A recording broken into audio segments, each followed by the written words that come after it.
ကဲ brother တို့အားလုံးပဲမင်္ဂလာပါ YC Gaming Channel ကနေပြန်လည်လို့ကြိုဆိုလိုက်ပါတယ်ဒီကနေ့မှာတော့ YC တို့က brother တို့ကိုဂုံစင်းရမယ့်အပြင်ကိုမှ skin အသစ်တွေပါထပ်ပြီးတော့ပါလာတယ် sofa set event အကြောင်းကိုပြောပြပြီးသွားမှာပဲဖြစ်ပါတယ်ခေါင်းကြီးတွေဒါနဲ့ခဏလေးနေအောင် brother တို့ကျွန်တော်ရဲ့ဗီဒီယိုကိုကြည့်ပေးနေတယ်ဆိုလို့ရှိရင် VPN လေးနဲ့ကြည့်ပေးလို့ရပါပြီ brother တို့အတွက်ကျွန်တော်အနေနဲ့ giveaway တွေအများကြီးပေးနိုင်အောင်လဲစူးစမ်းနေတာဖြစ်တဲ့အတွက်ကြောင့်မလို့ကျွန်တော်ရဲ့ channel ကို like and subscribe ပြီးတယောက်တစ်ချက်စီနှိပ်ခဲ့ပြီးတော့ VPN လေးနဲ့ကြည့်ပေးမယ်ဆိုရင် YC တို့အတွက်ခွန်အားတွေအများကြီးဖြစ်စေမှာပါဒါကြောင့်ဆက်ဆက်လေးနှိပ်ခဲ့ပြီးတော့ VPN လေးနဲ့ကြည့်ပေးဖို့မမေ့ပါနဲ့နော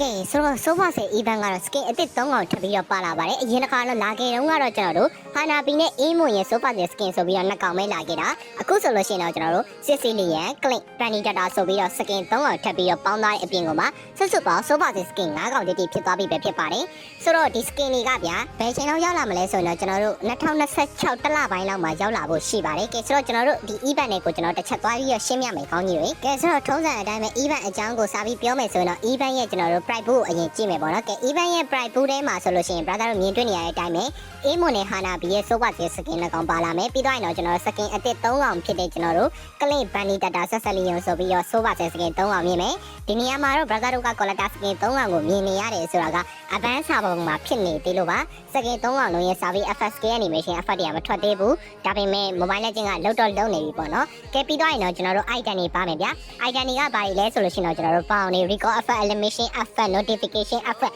ဒါလေးတွေပါလာမှာဖြစ်ပါတယ်ပြီးတော့ရင်တော့သူ event နဲ့သက်ဆိုင်တဲ့ emote လေးတွေပါလာမယ်ပြီးတော့ကျွန်တော်တို့ Paris and လို့ခေါ်တဲ့ကျွန်တော်တို့ဒီ skin နဲ့ပြန်ပြီး exchange လုပ်ရမယ့် coin လေးတွေလည်းပါလာမယ် coin ကတော့အနည်းဆုံး5ခုပါပြီးတော့အများဆုံးအခု20အထိပါလာမှာဖြစ်ပါတယ်ဒီ coin လေးတွေကကျွန်တော်တို့ skin နဲ့ပြန်ပြီး exchange လုပ်တဲ့နေရာမှာအဓိကအားဖြင့်အသုံးပြုရမယ့် coin လေးတွေပဲဖြစ်ပါတယ်ကဲဆိုတော့ကျွန်တော်တို့ event လေးကိုတစ်ချက်သွားပါမယ်ဆိုတော့ event short ထဲမှာရှိဟာလေ brother တို့နားနေလောက်ပြီးလို့ထင်ပါတယ်ဘာမှတိတ်ထွတ်ထွတ်အများကြီးမပြောင်းလဲသွားဘူးကဲဆိုတော့ကျွန်တော်တို့ draw reward ကိုတစ်ချက်ကြည့်မယ်ပေါ့နော် draw reward မှာဆို draw 20ပြည့်မယ်ဆိုကျွန်တော်တို့ free တုံကြီးတကက်ရမှာဖြစ်ပါတယ် draw 60ပြည့်ပြီဆိုလို့ရှိရင်တော့ကျွန်တော်တို့ mouse ရေးပလင်တစ်လုံးရမယ် draw 130မှာဆိုရင်တော့ brother တို့က free တုံကြီး10ကက်ကိုရမှာဖြစ်ပြီးတော့ draw 160ကိုရောက်မယ်ဆိုလို့ရှိရင်တော့ skin နဲ့ပြန်ပြီး exchange လုပ်လို့ရတဲ့ coin 100ကိုရရှိမှာဖြစ်ပါတယ် draw 190ပြည့်သွားပြီဆိုလို့ရှိရင်တော့ coin 180ဆိုပြီးရသွားမှာဖြစ်ပါတယ်ကောင်းကြီးတွေကဲဆိုတော့ကျွန်တော်တို့ဒီ event နဲ့သက်ဆိုင်နေကျွန်တော်တို့ draw တွေကိုအရင်ဆုံးကြည့်မယ်ပေါ့နော် one draw ကိုတို့သူ့အနေနဲ့ diamond 25လုံးနဲ့လက်နေမှာဖြစ်ပြီးတော့အဲ့ဒါကကျွန်တော်တို့နေ့စဉ် short ဈေးပေးထားတာပဲဖြစ်ပါတယ်နေ့စဉ် short ဈေးမပါဘူးဆိုရင်တော့ diamond အလုံး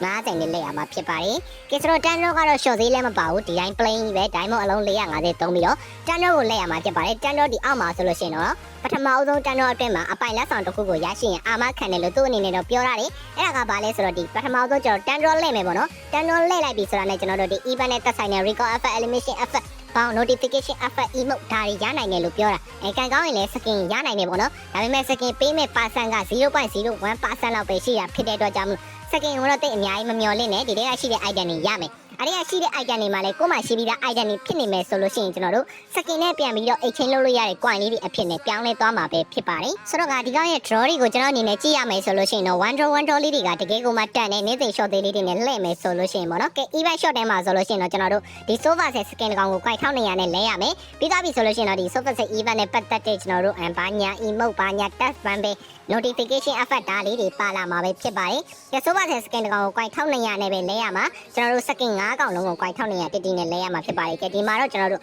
collector skin တွေဖြစ်နေတယ်ဒါကလည်းကျွန်တော်ရှေ့မှာပြောခဲ့သလိုပဲ advance server ပေါ်မှာဖြစ်နေတယ်လို့ပါ original server ပေါ်ကိုရောက်လာခဲ့ရင်တော့ sofa set skin 5កောင်လုံးကိုမြင်တွေ့နိုင်မှာဖြစ်ပါတယ်အပိုင်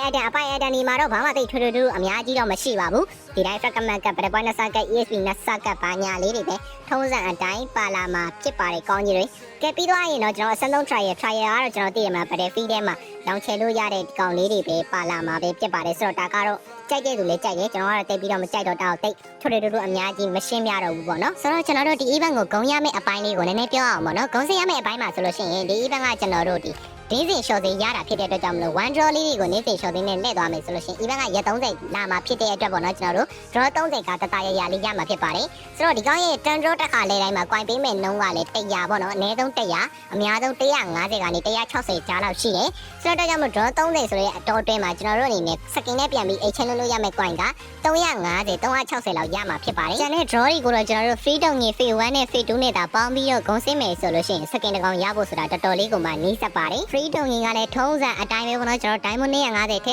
250 3နဲ့ mission လေးကိုလောက်ရမှာပဲဒါဆိုကျွန်တော် free တုံရင်ရမယ် phase 1 phase 2ဆိုပြီးတော့နှစ်ခါလာသွားမှာပဲဖြစ်ပါတယ်ကဲဆိုတော့ကျွန်တော် free တုံရင်ကိုတစ်ချက်သွားကြည့်ကြည့်မယ်ပေါ့နော် free တုံရင်ကကျွန်တော်တို့နေ့စဉ်ဂိမ်းတွေကိုလောက်ရင်ဝင်တကက်ကျန်တဲ့ရစိတ်ပမာဏကိုဖြစ်ရင်နှစ်ကက် diamond လုံး90ဖြစ်မယ်ဆို free တုံရင်နှစ်ကက်ဒိုင်မိုအလုံး100ဖြစ်မယ်ဆိုရင် free တုံရင်8ကက်ရမှာဖြစ်ပြီးတော့ဒိုင်မိုအလုံး250ဖြစ်ရင် free တုံရင်8ကက်ရမှာဖြစ်ပါတယ်။ဒိုင်မိုအလုံး100သုံးရင် free တုံရင်4ကက်နဲ့ဒိုင်မိုအလုံး250သုံးရင် free တုံရင်4ကက်ဆိုပြီးတော့စုစုပေါင်း free တုံရင်29ကက်ရရှိသွားမှာဖြစ်ပါတယ်။ဆိုတော့အသစ်ပြန်ထွက်လာမယ့် Sofa Set Event ရဲ့ free တုံရင်က phase 1 plus phase 2ကိုစုစုပေါင်း58ကက်တိတိကိုရရှိသွားမှာပဲဖြစ်ပါတယ်ကောင်းကြီးတွေ။ဆိုတော့ဂုံးစင်းမဲ့သူတွေလည်းတော်တော်လေးကိုမှအဆင်ပြေမဲ့ event တစ်ခုဖြစ်ပါတယ်။ကဲဆိုတော့ 1C ရဲ့ဒီနေ့ဒီဗီဒီယိုလေးကိုတော့ဒီလောက်နဲ့ပဲအဆုံးသတ်ချင်ပါတယ်။ကျွန်တော်ရဲ့ YouTube channel ကို subscribe မလုပ်ရသေးရင် subscribe လုပ်တာပဲပြောချင်တယ်။ကျွန်တော်အနေနဲ့ brother တို့ကိုပါညာလေးတွေကိုပေါ့နော်အများနဲ့စီစဉ်ပေးနေပါတယ်ကဲဆိုနောက်ဗီဒီယိုမှာလည်းကျွန်တော် brother တို့တက် giveaway ပါညာတရကလေးစီစဉ်ပေးသွားပါမယ်ကောင်းကြီးတွေကဲဆိုဗီဒီယိုလေးကိုအဆုံးထိလိုက်ကြည့်ပေးကြလို့အားလုံးကျေးဇူးအများကြီးပါတယ်ကဲဆိုကောင်းကြီးတို့ဝတာတို့အားလုံးမစောကြည့်ပဲထိပေါက်နေပန်ရောက်ကြပါစေလို့